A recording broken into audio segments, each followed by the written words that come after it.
and discussion beyond its borders, promoting dialogue, and hopefully allowing positions to come together.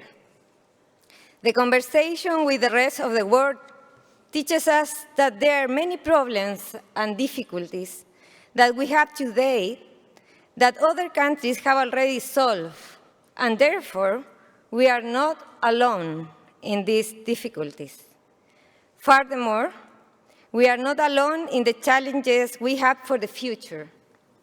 But that future is being built today, and we are all responsible for this. Yesterday and today, some of our top authorities shared the possibilities Chile has to offer.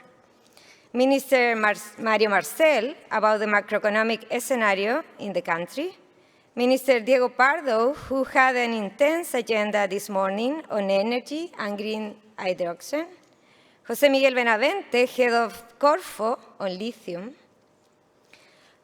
The government is present here, hearing you, and in a conversation with you.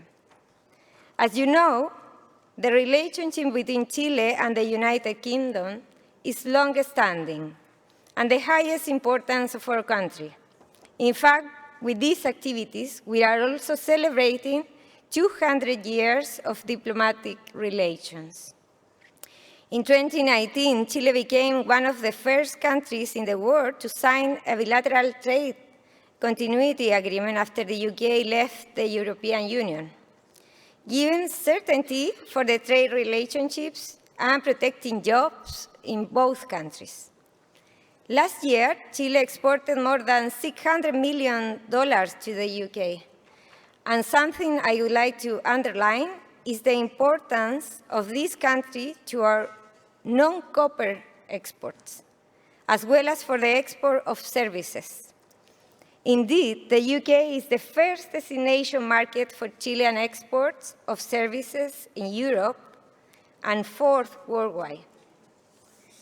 In my dialogue yesterday with British representatives, I noticed our shared goal of equitable distribution of the benefits of trade, the empowerment of local communities, critical minerals and trade, and gender equality, among many other contemporary and innovative agendas in trade in which Chile and the UK are leaders.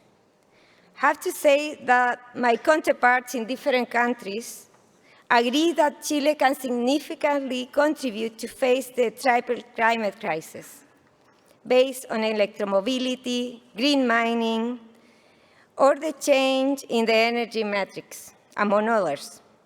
This is not an exaggeration. The world is expecting a lot from us. The green agenda could benefit us in a direct way. For example, our products travel on average more than 12,000 kilometers to reach their destination. Therefore, decarbonizing maritime transport could affect our trade, and the development of a green energy industry is something we do not only can produce, but also we need.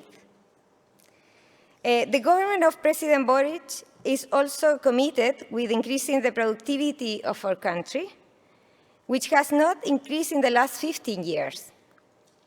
In fact, the government proposed a productivity agenda launched last January, which included programs and initiatives to facilitate international trade. During this year, we are developing a decentralized trade productivity agenda to complement these measures. Chile is an attractive destination for British companies and investors from all over the world. Our workforce is skilled, therefore is a favorable investment climate, and we lead almost every single ranking in the region. We are honored to recognize the UK as Chile's fourth largest foreign investor. I hope these days, here in Chile Day, will benefit our country discussions in Chile back the next days. Thank you very much to all of you for being part of this, and a special thanks to Invest Chile for the organization of the event. Thank you.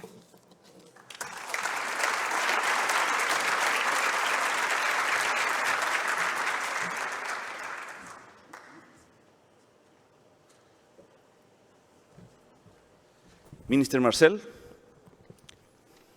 the floor is yours.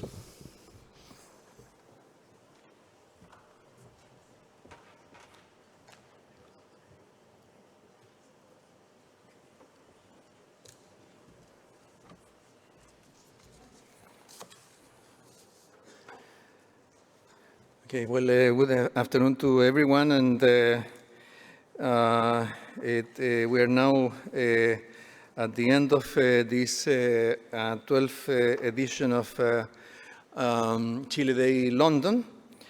And I think this is the right time to congratulate and to thank the organizers, Invest and HSBC, that have managed every year to improve on the previous one. This year's, I think part of that improvement has been to bring the good weather to London. We surely would commend them for that effort, for that fruitful effort. But on top of that, of course, we have had a very fruitful discussion on a number of very central topics to Chilean development. And we have been able to build on the two major advantages of coming to London. First of all, on engaging with partners, with businesses, with investors. But the second one that is particularly important from our perspective is to do that together. Private sector, public sector, regulators, authorities, analysts, and so on. I think that when we are in Chile in the heat of all the debate there, we tend to forget that we are all part of the same, we are all aboard the same ship, and that when things go well, I think that things go well to everyone, but in order to get there, we need to pull together as well. So I think that that is particularly valuable, having attended, I believe, at least half of those 12 Chile Days London. I think that that's something that is particularly appreciated, and that I'm sure that the same thing would be the main views of my predecessors and other authorities that have been part of that effort. Also, we have to thank the government of the UK, and especially at the time when this Chile Day has coincided with the commemoration of 200 years of diplomatic relations between the UK and Chile. Today we had the opportunity of visiting Parliament, and then we had a bilateral meeting with the UK Treasury. And I think that was a good time to remind of not only of the good things that have happened in our relations in the past, but also plan for how to improve even more in the near future. Being the two latest countries to join CPTPP, I think that the notion of like-mindedness is particularly relevant when we think of that. Of course, we have, I think that this year we have had a very well-structured agenda where we have been able to touch upon very central issues for the development of the Chilean economy, of financial markets, and some new industries. We discuss about taxation, about the financial industry, sustainable growth, political change, green hydrogen, mining, a number of other issues. And I think that perhaps there are three factors that cut across these different discussions that I would like to comment upon. First of all, I think to celebrate the ability of having made enough progress in stabilizing our economy in order to be able to raise our sight and to be able to look more into the future. I think that that is something that Chilean people expect from us, and I think that we are at a point when that is now becoming possible. It is no longer a dream, fiction, or wishful thinking, but rather something where we can all work together. Secondly, I think that related to this, another issue that has cut across all these different discussions is how important it is to reduce further uncertainty, to build more reliability of rules, regulations, but also of business performance.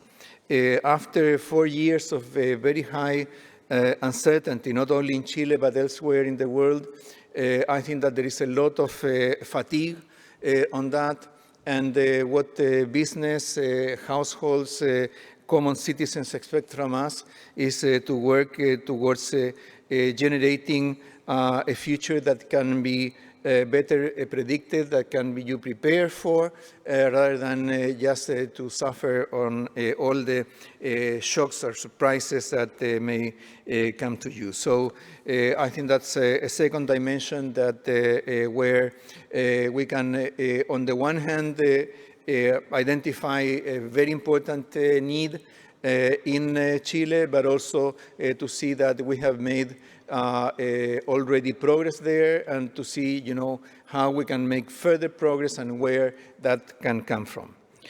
I think that the other issue that comes across is that when we discuss taxation, sustainable growth, mining, green hydrogen, lithium, and so on, I think that many of the synergies that operate in the economy when we do things well emerge from there also. When we were at the panel on mining, and I recalled the way, the time when we thought about of mining as an enclave. I think that we can pretty much agree that it's not only mining that is no longer an enclave, but that applies the same for many other sectors. No matter how dynamic green hydrogen may be, no matter how dynamic lithium may be, the more we identify and take advantage of synergies in the economy, the better we will do.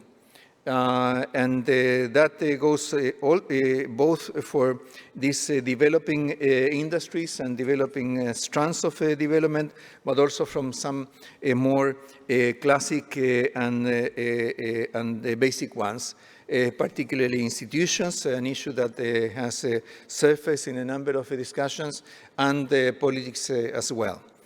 We know that politics these days is not easy. It's not easy in Chile and elsewhere in the world. But I think that we have very good examples of how, when we cooperate and try to find solutions together, we can succeed.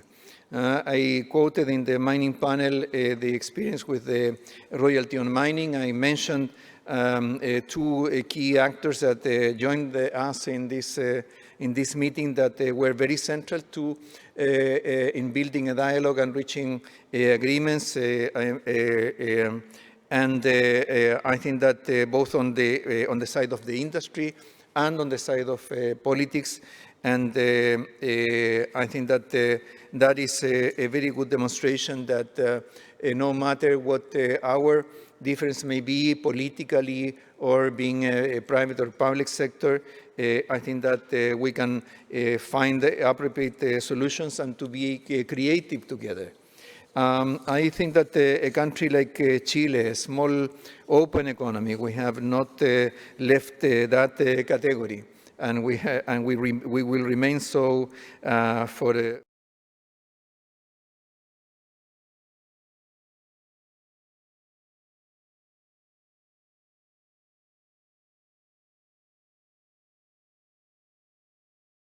industries, and on the side of public policy is very central to